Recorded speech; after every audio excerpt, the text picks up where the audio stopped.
پاکستان کی معدنی دولت، معاشی ترقی کی نئی راہیں۔ معدنیات سے مراد وہ قدرتی وسائل ہیں جو زمین کے نیچے موجود ہوتے ہیں اور کان کنی یا کھدائی کے ذریعے حاصل کیے جاتے ہیں۔ معدنی وسائل کسی بھی ملک کی ترقی میں اہم کردار ادا کرتے ہیں۔ اللہ تعالیٰ اپنے فضل سے پاکستان کو بے شمار معدنی وسائل سے مالا مال کیا ہے۔ پاکستان کی معدنی دولت کا تخمینہ $6 ٹریلین لگایا گیا ہے۔ یہ وسیع ذخائر 6 لاکھ مربع کلومیٹر پر پھیلے ہوئے ہیں۔ ان میں 92 اقسام کی معدنیات کی تصدیق ہو چکی ہے، جن میں سے 52 معدنیات کی تجارتی طور پر کان کنی جاری ہے۔ اہم معدنی ذخائر۔ معدنیات 2 قسم کی ہوتی ہیں: دھاتی معدنیات، غیر دھاتی معدنیات۔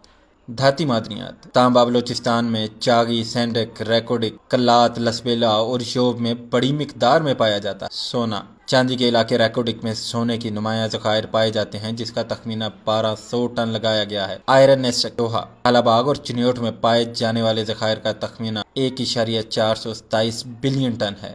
غیر دھاتی معدنیات: کوئلہ: پاکستان میں کوئلے کے تقریباً 185 بلین ٹن کے ذخائر ہیں، جن کو صحیح طریقے سے استعمال کرنے پر 30 سالوں میں 1 لاکھ میگا واٹ بجلی پیدا کی جا سکتی ہے۔ جپسم: تخمینہ 4.8 بلین ٹن ذخائر، جو بنیادی طور پر خیبر پختونخوا میں پایا جاتا ہے۔ کرومائٹ: ملک کی ٹیکٹونک پلیٹوں میں پائے جانے والے ذخائر کے ساتھ سٹین لیس اسٹیل اور دیگر کیمیکلز بنانے کے لیے استعمال کیا جاتا ہے۔ جواہرات: پاکستان مختلف قسم کے قیمتی پتھروں کا گھر ہے، جن میں پیریڈوٹ، ایکوامارائن، پکھراج، زمرد، روبی اور کوارٹرز شامل ہیں۔